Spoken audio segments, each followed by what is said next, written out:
Dicen que los peores monstruos no nacen de la oscuridad, sino del silencio y el aislamiento que devoran la mente humana. Quienes caminan hoy por las calles de Guadalajara, rodeando los viejos muros de lo que alguna vez fue el Hospital del Refugio, suelen ignorar que la arquitectura colonial no solo resguarda historia, sino también los ecos de una desesperación absoluta. A mediados del siglo XIX, la vida dentro de esos muros de cantera no se regía por el tiempo del mundo exterior, sino por el rigor, el aislamiento y la estricta devoción de las monjas que cuidaban a los enfermos. Sor María de Jesús era una mujer ordinaria atrapada en una rutina asfixiante. Su día a día consistía en tareas dolorosamente monótonas: limpiar pisos de piedra que siempre parecían fríos, preparar ungüentos y vigilar los pasillos oscuros durante las interminables guardias nocturnas. El hospital, iluminado apenas por la luz vacilante de las velas, se convertía al caer el sol en un laberinto de sombras alargadas y corrientes de aire helado. Para María, el miedo inicial se había transformado, con los años, en un aburrimiento pesado y anestésico. La mente se acostumbra a todo, incluso a la proximidad de la muerte.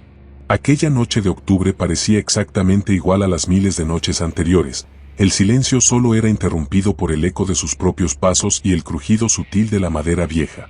Sin embargo, la normalidad es una ilusión frágil. Mientras recorría la sección más antigua del hospital, destinada a los pacientes terminales, un detalle sutil rompió la monotonía del ambiente. En el extremo del pasillo, donde la oscuridad se tragaba la luz, se escuchó un goteo rítmico. Sor María se detuvo, confundida. No había llovido en días y los techos de cantera eran sólidos. Intentó racionalizarlo de inmediato. Pensó que tal vez era un balde mal colocado por alguna de las novicias o una pequeña fuga en las tuberías del patio central. Caminó hacia el origen del sonido, pero al acercarse, el goteo cesó de golpe. En su lugar, un olor denso y ferroso, extrañamente familiar pero fuera de contexto, inundó el aire. La incomodidad comenzó a crecer en su pecho como un nudo frío. Al levantar la vela para inspeccionar la pared, notó algo extraño en el suelo de piedra polvorienta, una línea oscura y brillante que se arrastraba desde el umbral de una de las celdas vacías. El cerebro humano busca desesperadamente excusas para protegerse de lo impensable. Ella se dijo a sí misma que era aceite de las lámparas o agua sucia de la limpieza. Pero al inclinarse y pasar los dedos por el fluido, la textura espesa y el calor residual desmintieron cualquier explicación lógica.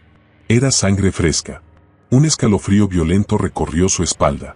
El silencio del pasillo de pronto se volvió denso, casi sólido, como si el aire mismo se resistiera a ser respirado. Sor María levantó la mirada lentamente hacia la puerta entreabierta de la celda.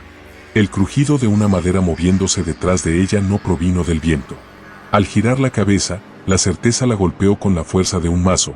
La vela parpadeó con fuerza, revelando que su propia sombra en la pared no estaba sola, y que algo, oculto en el caluroso vacío del pasillo, la observaba fijamente desde la penumbra absoluta.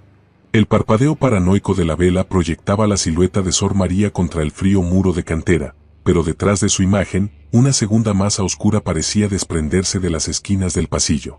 La negación que hasta hace unos instantes la mantenía a salvo se derrumbó por completo, aplastada por un pánico primitivo que le heló la sangre. El pulso se le aceleró tanto que podía escuchar los latidos retumbando en sus propios oídos, bloqueando cualquier otro sonido del entorno. Ya no se trataba de una mala pasada de los sentidos ni de una simple coincidencia arquitectónica. La densa línea de sangre a sus pies seguía tibia y el peso de una mirada invisible en la penumbra era tan real como el frío que calaba sus huesos. Quiso gritar, buscar el consuelo de las otras monjas o despertar a los enfermos del pabellón continuo, pero la cruda realidad del aislamiento la golpeó con la fuerza de una sentencia. Aquella sección del Hospital del Refugio estaba clausurada por remodelación. La distancia entre ese pasillo abandonado y los dormitorios principales era de 3 patios inmensos y muros de piedra de casi 1 metro de espesor. En plena madrugada del siglo XIX, no había campanadas de auxilio, ni guardias a corta distancia, ni teléfonos a los cuales recurrir. Estaba completamente atrapada en las entrañas de un edificio diseñado precisamente para aislar el sufrimiento del mundo exterior, donde los gritos morían antes de cruzar la puerta de madera pesada que conducía al patio central. Me congelé, esperando que no me viera, pero entonces escuché sus pasos acercándose, un arrastrar sordo y pesado que parecía venir desde el fondo de la celda oscura. La puerta de madera crujió levemente al abrirse unos centímetros más, rompiendo la densa quietud del aire. El instinto de supervivencia obligó a Sor María a retroceder, pero sus piernas, entumecidas por el terror, apenas respondían. Con la espalda pegada a la pared, avanzó a ciegas hacia la salida del pabellón, manteniendo los ojos fijos en la negrura de la habitación. Cada centímetro que retrocedía se sentía como una eternidad, mientras el olor metálico de la sangre se volvía insoportable, inundando sus pulmones y provocándole unas intensas náuseas que tuvo que tragar a la fuerza para no delatar su posición. Había un detalle perturbador que no noté por el pánico, algo que lo cambiaba todo y que terminó por quebrar su cordura. Al mirar de reojo el candelabro que sostenía con mano temblorosa, se dio cuenta de que la llama no se movía por una corriente de aire común, el humo de la cera se curvaba y era atraído directamente hacia el interior de la celda vacía, como si algo allí dentro estuviera inhalando con una fuerza antinatural, absorbiendo la poca luz que quedaba en el pasillo. La realidad comenzó a distorsionarse en su mente. Era un paciente que se había vuelto loco, un intruso violento, o el reflejo de sus propios pecados manifestándose en la oscuridad. La paranoia de estar perdiendo el juicio la paralizó por completo. La cera hirviendo comenzó a caer sobre sus dedos, pero el dolor físico era inexistente comparado con el horror que se materializó ante ella. Desde el umbral de la celda, una figura alta y encorvada, vestida con un hábito idéntico al suyo pero manchado de una negrura viscosa, comenzó a asomarse muy lentamente. No había rostro visible bajo la cofia, solo una oquedad oscura de la cual emanaba un susurro jadeante que pronunció su nombre de pila, un nombre que nadie en el hospital utilizaba desde hacía décadas. Sor María intentó correr, pero sus pies resbalaron en el fluido espeso del suelo, cayendo de rodillas mientras la vela se apagaba por completo, dejándola sumergida en la más absoluta e inevitable oscuridad, cara a cara con la sombra que avanzaba hacia ella. La oscuridad del pabellón se volvió absoluta, pero los otros sentidos de Sor María se agudizaron hasta el punto del suplicio. En el suelo helado, sintió la viscosidad de la sangre empapando sus hábitos, mientras el arrastrar de la figura se detenía a escasos centímetros de su rostro. Un frío antinatural, como el de una cripta olvidada, le congeló las facciones. El olor a hierro y descomposición era tan intenso que la obligó a contener una arcada, pero lo verdaderamente perturbador fue el sonido, un crujido de huesos secos reacomodándose en las tinieblas, seguido de una respiración helada que rozó directamente su oído. La sombra se inclinó sobre ella. No hubo un ataque físico inmediato, sino una opresión en el pecho que le impedía respirar, como si aquella presencia le estuviera absorbiendo la vida directamente de los pulmones. El pánico primitivo disparó una descarga de adrenalina en su cuerpo. Con un grito sordo atrapado en la garganta, Sor María extendió los brazos a ciegas, golpeando el aire hasta que sus manos impactaron contra una tela húmeda y una superficie fría, dura y deforme que no se sentía como piel humana. El horror de ese contacto la impulsó a levantarse por puro instinto de supervivencia.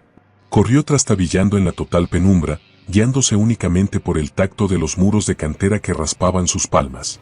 Detrás de ella, el arrastrar se transformó en un avance caótico y veloz. Escuchaba los pasos multiplicarse en el eco del pasillo, como si múltiples extremidades persiguieran sus talones. Llegó a la puerta de madera pesada que conectaba con el patio central y la empujó con el hombro con toda la fuerza de su desesperación. Al salir al aire libre, bajo la pálida luz de la luna, el silencio de la noche pareció devorar los ruidos de la persecución. No había nadie en el patio. Las otras monjas la encontraron al amanecer, acurrucada en posición fetal debajo de los arcos del claustro, con las manos ensangrentadas y los ojos fijos en la entrada del pabellón abandonado. Cuando intentaron reconfortarla, descubrieron con horror que la joven novicia no articulaba palabra, su mente se había quebrado por completo en el transcurso de unas pocas horas. Dicen que Sor María de Jesús nunca se recuperó. Pasó el resto de sus días recluida en una celda del propio hospital del refugio, negándose a parpadear por temor a lo que pudiera encontrar en la brevedad de la oscuridad, balanceándose mientras susurraba rezos incomprensibles. La historia oficial atribuyó su estado a un brote de locura mística provocado por el aislamiento del convento, una explicación racional para mantener la calma entre los habitantes de Guadalajara. Pero quienes limpiaban sus aposentos aseguraban que, a pesar de estar bajo estricta vigilancia y completamente sola, en los rincones de su habitación siempre aparecían extrañas manchas líquidas y oscuras que emanaban un insoportable olor ferroso. El Hospital del Refugio hoy es un centro cultural, un lugar transitado por turistas y locales que caminan sonrientes entre sus muros históricos. Sin embargo, los vigilantes nocturnos actuales evitan pasar por los pasillos más antiguos cuando la luz del sol se oculta. Saben que hay traumas arquitectónicos que nunca sanan y que el aislamiento sigue cobrando facturas. La próxima vez que camines por un edificio antiguo y sientas un repentino descenso de temperatura o escuches un goteo inexplicable donde no debería haber agua, no intentes buscarle una explicación lógica. A veces, la normalidad que intentas proteger es solo el velo frágil que te separa de aquello que lleva siglos esperando a que te quedes completamente solo.